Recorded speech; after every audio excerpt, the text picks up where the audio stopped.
Is this a commercial or something? Right, a commercial. Hey, that's great. But shouldn't you be using a movie camera? I mean, that camera just takes stills. To millions, Farrah Fawcett was perfection.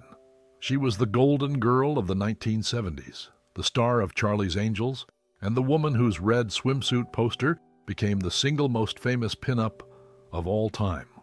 She was beauty, talent, and charisma wrapped into one, an icon who defined an era. But away from the flashing cameras and magazine covers, Farrah lived a very different story. Her greatest role wasn't in Hollywood at all, it was being a mother.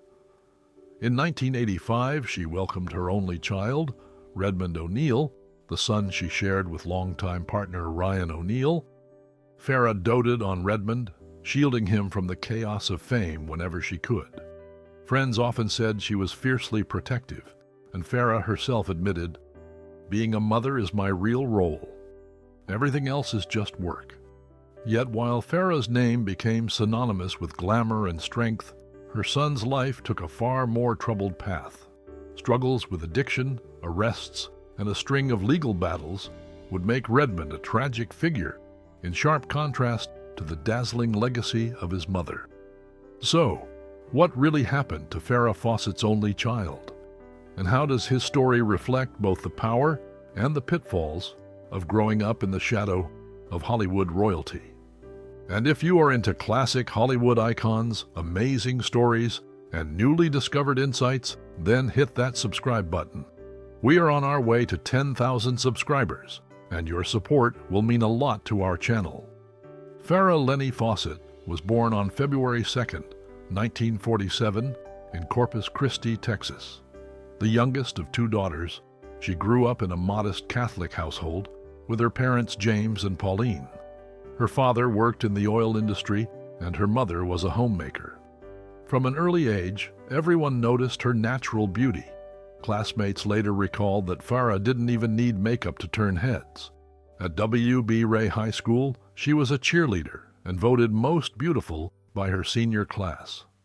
After graduation, she attended the University of Texas at Austin, where she originally studied microbiology before switching to art.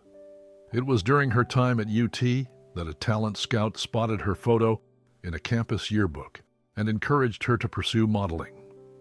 In 1968, Farrah moved to Los Angeles. She quickly signed with the William Morris Agency and began appearing in commercials, first for Noxzema shaving cream and then for Ultra Bright toothpaste, which showcased her now famous smile. These ads made her one of the most recognizable new faces in Hollywood. Her breakthrough came in 1976, when she was cast as Jill Monroe in the television series Charlie's Angels. The show was an immediate sensation, and Farrah's effortless charisma, athletic charm, and signature feathered hairstyle turned her into a global star. That same year, she posed for a simple promotional photo shoot wearing a red swimsuit. The poster sold over 12 million copies, becoming the best-selling pinup of all time and cementing her status as a cultural phenomenon. But Farrah didn't want to be seen only as a sex symbol. Determined to prove herself, she left Charlie's Angels after just one season, a risky move at the height of her fame. In the 1980s, she transitioned to dramatic roles, earning critical respect with her Emmy-nominated performance in the TV movie The Burning Bed, 1984, where she played a battered woman seeking justice. She later earned another Golden Globe nomination for Extremities, 1986, showcasing her power as a dramatic actress. By the early 1980s, Farrah had achieved what few actresses could. She was both a pop culture icon and a serious performer. Meanwhile, her personal life also drew attention. She had married actor Lee Majors, TV's $6 Million Man, in 1969. For years, they were considered one of Hollywood's golden couples, but their careers pulled them in different directions, and by 1982, the marriage ended in divorce. Soon after, Farrah began a passionate and turbulent relationship with actor Ryan O'Neal, star of Love Story. Their romance was filled with ups and downs, breakups and reconciliations, but it would also bring Farrah the role she valued most, that of being a mother. On January 30th, 1985, Farrah gave birth to her only child, Redmond James Fawcett O'Neal, the boy who would become the center of her world. For millions of fans, Farrah Fawcett was America's golden girl, a pop culture icon whose smile could light up a room. But for Farrah herself, her proudest role wasn't on the screen. It was at home, as the mother of her only son, Redmond O'Neal, who was born in January of 1985. By the time Redmond arrived, Farrah had already conquered the entertainment world. Her years on Charlie's Angels during the mid-70s had made her a household name. Her famous red swimsuit poster had sold more than 12 million copies. And in the mid-80s, her dramatic turn in The Burning Bed earned her both Emmy and Golden Globe nominations. She had gone from pin-up idol to respected actress, admired not only for her beauty, but for her courage in taking on roles filled with grit and vulnerability. And yet, when she held Redmond in her arms for the first time, her priorities shifted. In interviews, she admitted, "Being a mother is my real role." Friends recalled how she lit up when speaking about her son, describing him as the love of her life. She was often photographed with Redmond at her side, dressed casually, far away from the glamour of Hollywood, just a mom with her little boy. Life at home, however, was far from simple. Farrah's relationship with Redmond's father, actor Ryan O'Neal, was famously turbulent. Their romance stretched across decades, marked by breakups and reconciliations. Ryan later confessed, "Farrah was the love of my life, but we fought too much." And Redmond grew up in the middle of all that. Despite the chaos, Farrah tried to be Redmond's anchor. She shielded him from Hollywood whenever she could, often choosing to live quietly in Los Angeles. At times, she even turned down projects to spend more time with him. Though her career remained strong with roles in Extremities in 1986, Small Sacrifices in 1989, and acclaimed work on stage. But as Redmond grew older, the challenges became harder to manage. By his teenage years, he was already struggling with substance abuse, something Ryan O'Neal later admitted ran deep in their family. Ryan once said, "Redmond never really had a chance. He was born with addiction in his veins." Farrah's friends often said her son's struggles weighed heavily on her heart. She was protective and fiercely loyal, visiting him during his legal troubles and standing by him through every relapse. Even in her final years, while she was bravely battling cancer, those closest to her said her greatest fear was not her illness. It was what would become of Redmond after she was gone. Farrah Fawcett may have been a Hollywood legend, but in her private life, she was simply a mother doing everything she could to save her child. When Farrah Fawcett passed away in June of 2009 at the age of 62, the world mourned a woman who had been more than a star. She was remembered for her strength, her courage in the face of cancer, and her legacy as one of the most iconic figures of the 70s. For her only child, Redmond O'Neal, her death left a wound that has never healed. Redmond's struggles had begun years earlier. Even as a teenager, he had faced battles with substance abuse.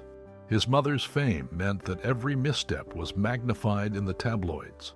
Farrah fought to protect him, sometimes putting her career on hold to focus on his well-being. But after her passing, Redmond's life spiraled even further. In the years that followed, his name appeared in headlines not for Hollywood achievements, but for arrests and court appearances. Charges of drug possession, probation violations, and theft painted a picture of a young man unable to escape the pull of addiction. His father, Ryan O'Neal, admitted with deep regret, "Redmond has never had a chance. He was born with addiction in his veins." Then, in 2018, Redmond's troubles reached a tragic peak. Police in Los Angeles arrested him after a violent spree of unprovoked attacks on strangers. He was charged with attempted murder and several counts of assault. For the son of Farrah Fawcett, it was a heartbreaking fall from grace. In the years since, Redmond has been declared mentally unfit to stand trial. He has spent time in state psychiatric care, where he continues to receive treatment. Friends of Farrah often wonder what she would have thought, and many say she would have never given up on him. Despite everything, Redmond has spoken tenderly about his mother. In a rare moment of vulnerability, he said, "She was everything to me. I miss her every day." His words offered a glimpse into the bond that still connects him to Farrah, even as his own life has taken a painful and destructive course. Today, Redmond's story is often framed by the media as one of Hollywood's darkest legacies, the troubled child of two famous parents overwhelmed by addiction and mental illness. But to those who knew Farrah, his story is also a reminder of her devotion as a mother. Even in her final days, her greatest concern was not her illness, but what would become of Redmond once she was gone. Farrah Fawcett's legacy continues to shine through her work, her beauty, and her courage. Redmond's legacy, however, remains one of struggle, a tragic contrast that shows both the light and the shadow of life in the Hollywood spotlight.